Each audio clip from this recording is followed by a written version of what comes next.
नमस्कार मित्रांनो, आपले सहर्ष स्वागत आहे स्मिताच मोटिवेशन चॅनलवर. मित्रांनो, नेहमीप्रमाणे आज मी आपल्यासाठी एक छानशी गोष्ट घेऊन आलेली आहे. या गोष्टीमध्ये एक व्यापारी असतात. त्यांना नेहमी तीर्थयात्रा करण्याची आवड असते. एक दिवस काय होतं, ते तीर्थक्षेत्री जातात. त्या ठिकाणी नदीतून अंघोळ करून येत असताना त्यांच्या मनामध्ये विचार येतो की आजपासून मी कोणालाही दानधर्म करणार नाही, कोणालाही कुठल्याही प्रकारचं दान करणार नाही. एवढ्यात पाठीमागून एक व्यक्ती येतो आणि त्यांना गंध लावण्यासाठी विनवणी करतो. त्यावेळेस व्यापाऱ्याच्या मनात येतं की आता जर मी यांना गंध लावून दिला तर मला यांना दान स्वरूपामध्ये काही ना काहीतरी द्यावं लागेल. म्हणून ते गंध लावण्यासाठी नकार करतात आणि पुढे जाऊ लागतात. तेव्हा कोणत्याही क्षणाचा विलंब न करता तो गंध लावणारा व्यक्ती त्यांच्या कपाळावरती गंध लावतो आणि त्यांना त्याचे मूल्य मागतो. यावेळेस मात्र व्यापाऱ्याने ठरवलेलं असतं की आपण कोणत्याही प्रकारचे दान करायचे नाही, परंतु त्या व्यक्तीने तर आता त्यांना गंध लावलेला असतो. मग ते त्या व्यक्तीला त्याला म्हणतात की या गंधाचे जे काही मूल्य आहे हे मी तुला देईन, पण यासाठी तुला माझ्या घरी यावं लागेल. काही दिवस लोटल्यानंतर व्यापारी त्यांच्या गावी येतात. काही दिवस असेच निघून जातात. एक दिवस एक व्यक्ती त्यांच्या घराबाहेर येतो आणि त्यांना आवाज देतो, घरामध्ये आहे का कोणी? त्यावेळेस व्यापाऱ्यांचा जो मुलगा असतो तो बाहेर बागेत असतो. मुलगा पाहतो की हा कोणतरी व्यक्ती आपल्या इथे आलेला आहे आणि तो आपल्या बाबांना विचारत आहे. तो पळत जातो आणि बाबांना विचारतो, बाबा बाबा, तुमच्याकडे कोणीतरी आलेलं आहे. बाबा म्हणतात की कोण आले, जरा विचारून पाहतोस का? त्यावेळेस तो मुलगा त्या व्यक्तीकडे येतो आणि त्या व्यक्तीला विचारतो, तुम्हाला माझे बाबा कशासाठी हवे आहेत? त्यांच्याकडे काही काम आहे का तुमचे? त्यावर ती व्यक्ती म्हणते, हो, तुझ्या बाबांकडे माझा 1 रुपया आहे आणि तो घेण्यासाठी मी इथपर्यंत आलेलो आहे. असे म्हणताच मुलगा विचारात पडतो की 1 रुपयाचं बाबांनी काय घेतलं असेल. असे म्हणत मुलगा बाबांकडे जातो आणि बाबांना म्हणतो की बाबा बाबा, तो बाहेरचा व्यक्ती आहे, तो म्हणतो की तुम्ही त्याचे 1 रुपया देणे आहात. तो 1 रुपया घेण्यासाठी तो व्यक्ती इथपर्यंत आलेला आहे. बाबा मुलाला सांगतात की त्या व्यक्तीला जाऊन सांग की माझे बाबा आता घरात नाहीयेत. मुलगा बाबांचा ऐकतो आणि त्या व्यक्तीला सांगायला येतो की आता माझे बाबा घरात नाहीयेत, त्यामुळे तुम्ही नंतर या. पण ती व्यक्ती तिथेच बसून राहते. ते म्हणतात की तुझे बाबा येईपर्यंत मी इथेच बसून राहतो. असे काही वेळ जातो, काही तास जातात, 1 दिवस जातो, 2 दिवस जातात. तो व्यक्ती काही तिथून जातच नाही. मुलगा पुन्हा बाबांना म्हणतो की बाबा बाबा, तो व्यक्ती तो तिथून गेलाच नाहीये, तो अजूनही तुमची वाट पाहतोय. बाबा म्हणतात, हो का?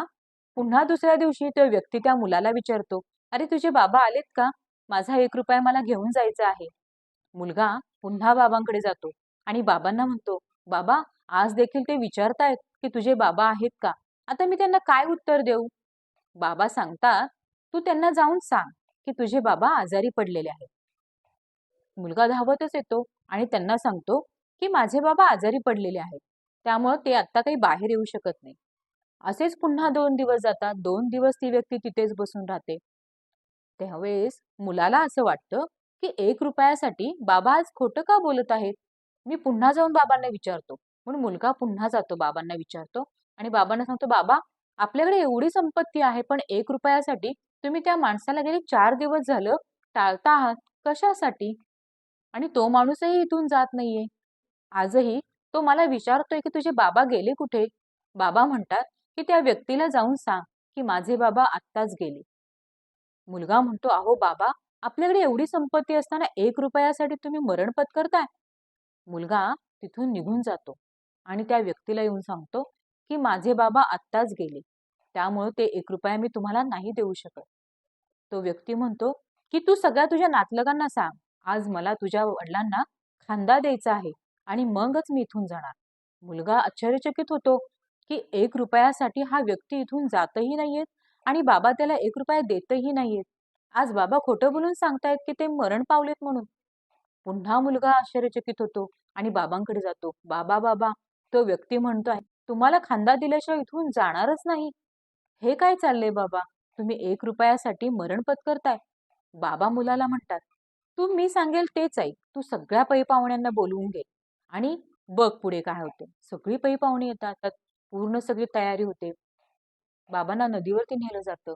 आता शेवटची घटना, शेवटची गोष्ट म्हणजे आता अग्नी.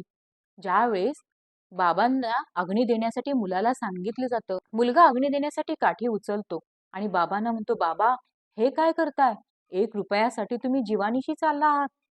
हे काही योग्य नाहीये बाबा. बाबा फक्त डोळ्यांनी सांगतात त्याला, तू फक्त बघत राहा आणि अग्नी द्यायला सुरुवात कर. अग्नी द्यायला सुरुवात करताच ती जी दुसरी व्यक्ती असते ती म्हणते थांब. असं म्हणत म्हणत थांबा म्हणल्यानंतर सगळेजण आश्चर्यचकित होतात. पाहतात तर काय, साक्षात श्रीकृष्ण तिथे अवतरतात आणि सर्वजण आश्चर्यचकित होतात आणि त्या माणसाला म्हणतात की उठ बाळा उठ. हेच मला तुझं पाहायचं होतं की जी आपण संकल्पना करतो, जो आपण निश्चय करतो, तो आपण आपल्या शेवटपर्यंत घेऊन जातो का? हेच पाहायचं होतं मला.